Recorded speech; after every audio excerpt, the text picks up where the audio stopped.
Hi everybody. So today we're going to be talking about magical home protection. The first thing to do when you start to get all defensive about your house in the ethereal type way, I know I try to find words that other than magic so that way it doesn't seem all Dungeons and Dragons like. But you want to get in the right frame of mind. Something you don't want to be paranoid, but something like watching Military Channel, for example, or I don't know, I play strategy video games. That really helps a lot. And you want to kind of take a layout of your yard, see exactly where bad things will come in to begin with. For me, we have normally our driveway and our sidewalk are like right next to each other, and the mailbox is right there, and that's the largest point of ingress that bad things are going to come in. Now, when I say bad things, I mean like not like demons or ghosts and stuff like that, but I'm talking more real and practical bad things. Bill collectors, door-to-door salesmen, you know, stuff like that. I'm not necessarily referring to Jehovah's Witnesses because they're not bad things. They're just a little annoying on occasion. Good people, though, I guess. I don't know. Anyways, this isn't to protect you from Jehovah's Witnesses. You got to answer the door naked to protect you from them. But mainly like collection notices, maybe even like thieves, home invaders. You get the idea. Anyways, so you got to really reckon what's their point of ingress. How are they going to be coming here? Like I said, they're mostly going to be coming from our driveway or sidewalk or through the mail. So those are definitely points you want to focus on when you're doing home security. Other places, of course, would be windows, you know, around your backyard, around your fence lines, things like that. Your front door, I guess that's a pretty big one. So those are the areas mainly that you want to focus on. Now, what do we do once we focus on these, Rob? I'm glad you asked. What I like to do is, well, I get inventive. Anything which just pops out at me as protective, I'm going to use it some way or another. When they relayed our sidewalk outside, I put a little mojo bag with some crystals and some salt and a few little protective oils. Well, the salt we used was actually from the Bonneville salt flats. Any salt will really work, but I really like the salt flat salts. It's like maybe a half-hour drive for me, so but any salt will work like this. This here is a little packet of salt that comes with a chili mix. Of course, I've got my own salt, so I just drew a couple of protective symbols on there and I pin it all over my house. As you see there, I've got the pentacle, which is pretty well known for a protective symbol. And up here is the futhark, or however the hell you say it, rune algiz, the chicken foot. Got that all over the place. It's so easy to implement rune work into normal everyday stuff. People don't even have to know what you're doing. It's really kind of cool. All sneaky and stuff. So those are pretty simple, and like I said, you know, if you're getting chili mix or anything like that, these things come with it. You know, get inventive. Be crafty. Be witchcrafty. Okay, that's low even for me. Another thing I'll use is, well, of course, crystals. A lot of the more protective crystals like agate, quartz is just a good overall catch-all, as it were. Petrified wood's a pretty good one, Apache tear, obsidian. And I've got these all over the place. If I had thought about this video before I started doing it, I would show you a little obsidian arrowheads. Those are really good protective things as well. Also, things like devil's shoestring. You can find that stuff at any, you know, apothecary, pagan store. Maybe you even recognize the plant itself. That works really well.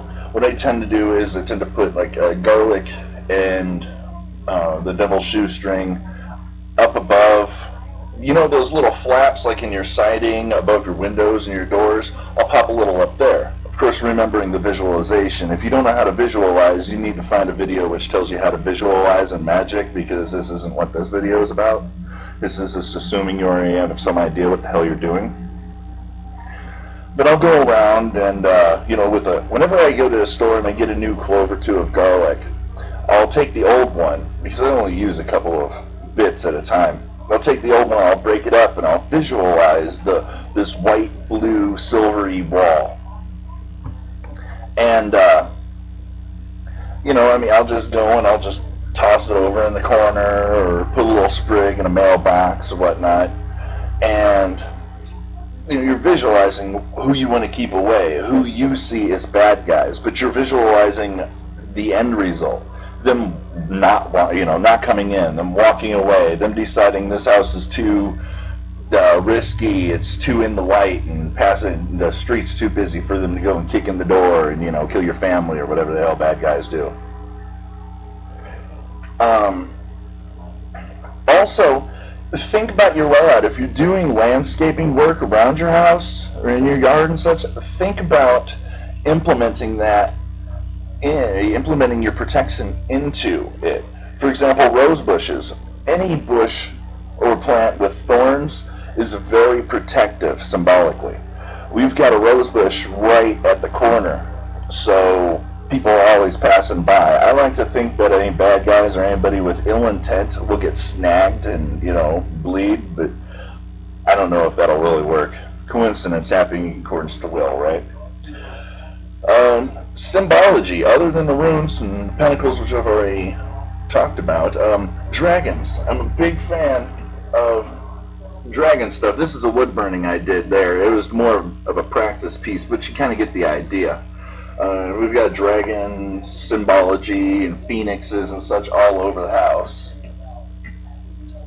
Also, let's say you're not any place, you're in the Bible Belt and you're not any place where you have ready access like a pagan shop, so you can get all these different herbs and oils and such. A good backup, a real good backup for that would be things like Jesus. Okay, granted, my Jesus is a little, winky like me. Bibles, crosses and such, because the cross is a very prohibitive, defensive symbol. I mean, yes, it represents all the stuff that the cross represents in Christianity. This isn't the place for me to tell you about that. You got to figure it out on your own. But I mean, think about it. Does that not seem defensive? It's just a cross. Boom. It's really simple. Really simple. All you really need to do is just keep up on it. And like I said, the visualization is the most important part. I guess that's essentially it. I guess as far as oils are concerned, honeysuckle is a good oil. Patchouli are really good oils. Of course, I'm a big fan of patchouli overall. I think it's because I'm Scorpio. Let's see, a friend of mine who I referred to before, Pagan Amy, whose last name is apparently Griffin, not Streeper. I don't know why people can't just remain the same people, right? But she spent like a couple of weeks brewing up this really foul contraction called 7 Thieves oil, which is actually a well-known old thing, probably Strega or something. That would be Italian gypsy witch type stuff. And oh man, it just smells so foul because it's like steeped vinegar and whole bunches of other stuff. But I think it works, it definitely works.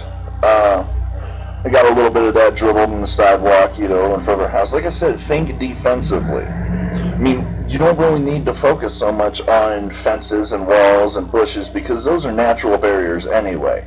If somebody's going to come to your house to try to con you into into buying some magazine subscription you're never going to get, they're not going to jump your bushes or pole vault over your fence or your retainer wall. They're going to come up the sidewalk, so you really want to focus on that. And I mean, just like my other videos, I was saying, details.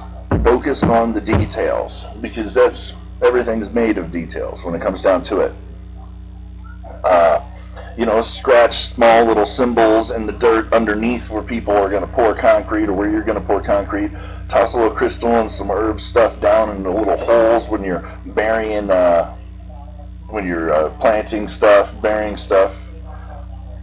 Just all kinds of stuff. There's no limit, the only limit is your imagination, really. But anyways, I have stuff to do today because apparently I do stuff other than sit around and make YouTube videos, which is probably apparent, seeing as how this is the first one in like a year. So, good luck with that, and I don't know, comment. Let me know any ideas you have. I'm always open for more ideas. Thanks, guys.